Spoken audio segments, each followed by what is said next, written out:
Well, it turns out anti-solar really is contagious. Welcome the governor and the legislation of Ohio.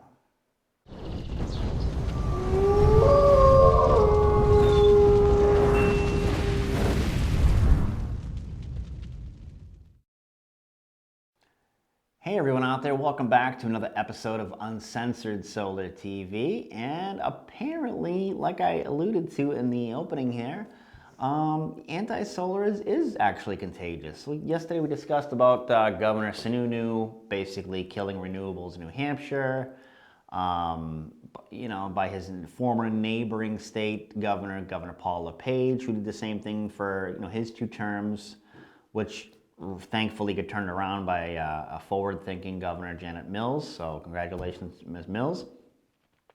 However, John Sununu was one-upped today. Apparently, Ohio was like, "Hold my beer," and just took over. So they passed HB 6. The House and Senate are basically going to completely just eviscerate and gut all renewable funding plans and everything of the sort to bail out coal and nuclear. I can't believe in Q3 of 2019 we're even discussing this. I'm pretty sure any of you who watch this channel are wowed as well. This is amazing that we're thinking that long-term bailout here is coal. Now I understand we probably still have an abundance of it. I get it, right? But if you're a father like I am, I'm disgusted. Like, no bullshit, I'm disgusted that this is even a conversation today. And kind of enraged, honestly, that there are politicians that are working on behalf of voters that think, hey, you know what? Fuck your kids' health. Fuck your grandkids' health and the world we live behind. I'm just trying to get paid over here. I'm just trying to save some money today, but in the long run it's gonna cost. Jesus Christ, really? Like, you're gonna take X amount of dollars, you were gonna commit to a renewable energy. Say it with me one more time, renewable energy. You're now gonna take that money and do what? Modernize a coal plant? You fucking brick. I don't mean to cuss so much in this episode, but this is really angering. This is short-sighted bullshit. And I'd really like one of these politicians to pick up the phone and call me. I'll come to you. We'll do an interview and I will sit there and listen and be more than happy to do a respectful counterpoint as to why you would take a noticeable amount of money, millions, tens of millions, hundreds of millions of dollars, and invest it into a dead technology, right? We're progressive in our way of thinking here in this country, in that let's not teach our kids cursive in school anymore. It's dead, it's not needed, right? We don't use VCRs in our homes, so retailers don't sell VCR tapes, right? Because it's just obsolete. We're moved on to bigger and better things. This is the same thing with energy. Why are we still sticking with fossil fuels like coal? And in the same day that this gets released, the coal mining industry passes or is trying to lobby for retroactive pay for coal mining workers to get paid per ton for health insurance costs and things like this. Why are we, again, this is a financial sinkhole.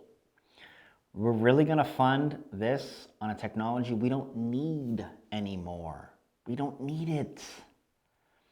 Now, this is coal. With nuclear, I do understand, as someone who's heavily entrenched in renewable energy, I do understand that nuclear and the power of a nuclear power plant, how many homes and businesses is disproportionate, I believe, to almost anything else right now that we have, and what it can do from just one centralized location. I get it. fundamentally, the problem I have with nuclear personally is, from what I understand and from what I've read from countless different locations here, is that if it costs, we'll say, $4 billion to construct a nuclear power plant, from my understanding, in today's dollars, it costs 2 times that to decommission and tear it down eventually.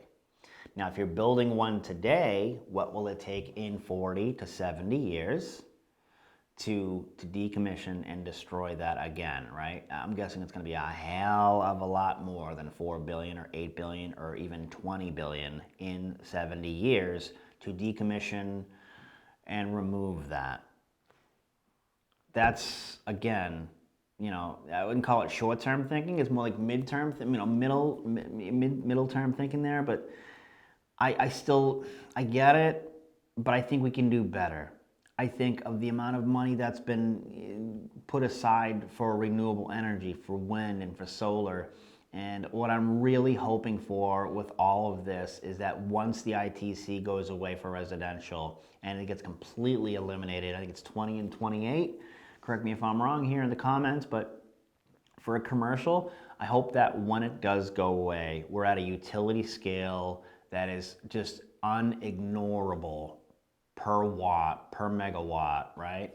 To build, construct, and operate a solar farm or a wind farm, that you can take your ITC, take all the incentives, and it's still the cheapest. I do believe in my heart, and I think a lot of people in renewable, with the transition we've had, the tremendous progress we've had in the last decade, where this will be in another 5 years, let alone 10, I do believe that renewables will be by far and away the cheapest way to generate electricity and power.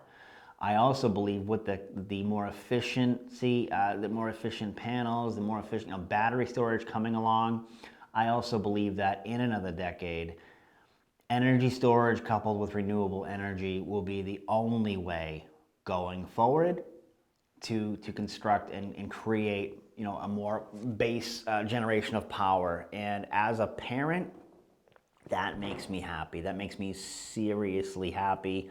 I'm really looking forward to this. But hats off to, sarcasm, to Ohio, because Jesus, really? You're gonna gut renewables to save coal? I mean, in that bill, is there enough money to hire and train people to jump back into the coal space? Let me ask you a question. Coal? How many kids are going to middle school right now, or high school, going to trade school, and are like, you know what, I know these people are making X amount of dollars, making, whatever, doing software and hardware and tech, and they're out by 3 o'clock, and they don't have OSHA and fucking black lung and all this other stuff to worry about. How many people do you think are going to try to join your industry? Coal is putting coal out of business, not renewable energy. The union costs, the environmental costs, the insurance costs, labor rates. What are you paying a NABCEB master electrician in Massachusetts or New York or Southern California or Hawaii? And I bet you is equivalent to the average laborer that has to go into a deep mine for hazard pay and all this other shit that they have to do, okay? When you break down the economics of coal to renewable energy, coal's putting coal out of business. Not solar workers, not windmill people, not solar finance companies. They're doing it to themselves. And here's a state like Ohio going, you know what? We need to save these people. You want to save these people, Governor DeWine? Re-educate, spend the money training and re-educating these folks to transition into a new industry called fucking solar or wind. Jesus, I can't believe it. I'm disgusted. This is ridiculous. Thanks for watching another episode of Uncensored Solar TV, brought to you by my amazing team here who aren't living like it's 1960. In the coal world. We live here in the renewable energy future. my team here at Solar Wolf Energy. Thank you for watching. I'll see you tomorrow.